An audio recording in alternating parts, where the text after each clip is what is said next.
A reading from 2 Chronicles chapter 13.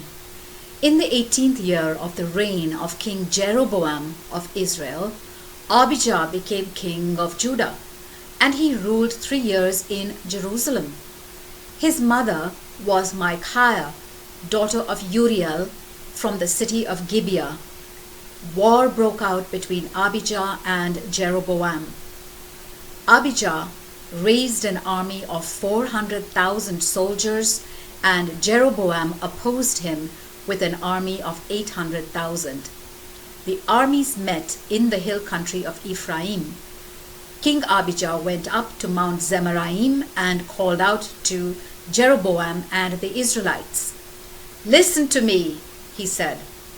"Don't you know that the Lord, the God of Israel, made an unbreakable covenant with David, giving him and his descendants kingship over Israel forever?" Jeroboam, son of Nebat, rebelled against Solomon his king.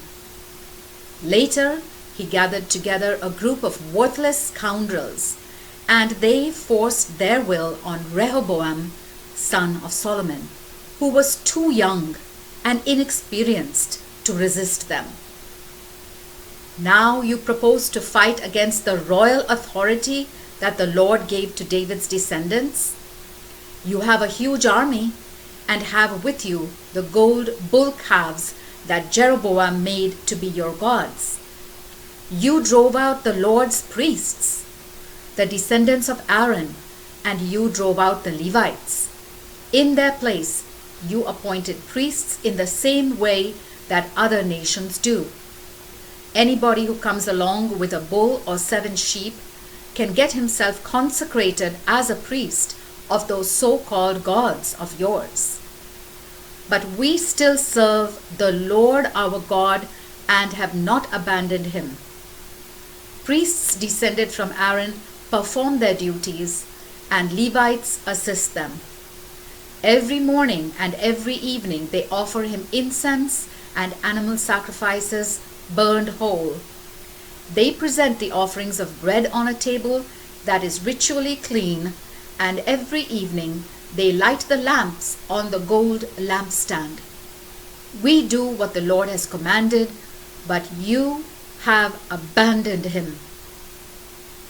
God himself is our leader, and his priests are here with trumpets, ready to blow them and call us to battle against you. People of Israel, don't fight against the Lord, the God of your ancestors. You can't win. Meanwhile, Jeroboam had sent some of his troops to ambush the Judean army from the rear, while the rest faced them from the front. The Judeans looked around and saw that they were surrounded. They cried to the Lord for help, and the priests blew the trumpets. The Judeans gave a loud shout, and, led by Abijah, they attacked. God defeated Jeroboam and the Israelite army.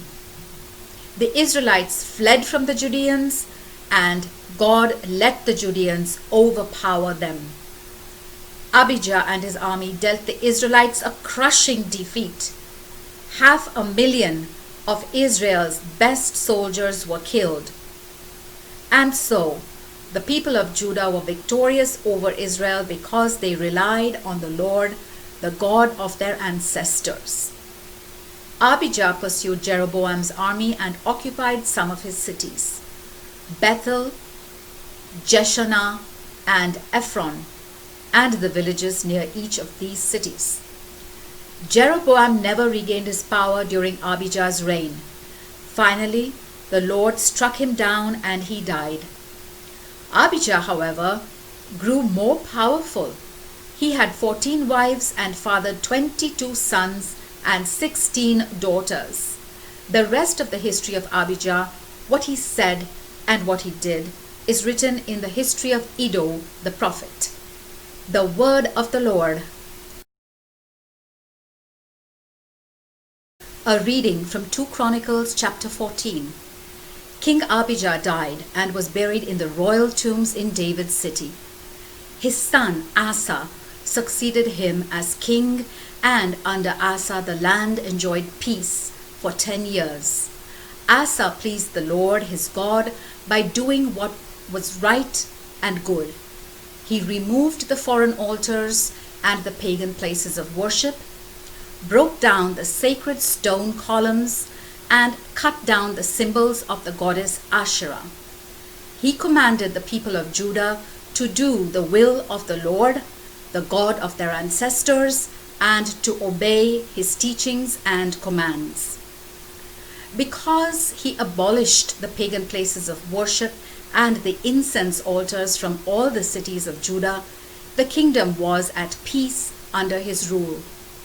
He built fortifications for the cities of Judah during this time, and for several years there was no war because the Lord gave him peace. He told the people of Judah, "Let us fortify the cities by building walls and towers and gates that can be shut and barred. We have control of the land because we have done the will of the Lord our God. He has protected us and given us security on every side." And so they built and prospered. King Asa had an army of 300,000 men from Judah, armed with shields and spears, and 280,000 men from Benjamin, armed with shields and bows. All of them were brave, well-trained men. An Ethiopian named Zerah invaded Judah with an army of 1,000,000 men and 300 chariots and advanced as far as Maresha. Asa went out to fight him, and both sides took up their positions at Zephatah Valley near Maresha. Asa prayed to the Lord his God, "O Lord, you can help a weak army as easily as a powerful one. Help us now, O Lord our God, because we are relying on you. And in your name we have come out to fight against this huge army. Lord, you are our God. No one can hope to defeat you." The Lord defeated the Ethiopian army when Asa and the Judean army attacked them. They fled, and Asa and his troops pursued them as far as Gerar. So many of the Ethiopians were killed that the army was unable to rally and fight. They were overpowered by the Lord and his army, and the army took large amounts of loot. Then they were able to destroy the cities in the area around Gerar because the people there were terrified of the Lord. The army plundered all those cities and captured large amounts of loot. They also attacked the camps of some shepherds, capturing large numbers of sheep and camels. Then they returned to Jerusalem. The word of the Lord.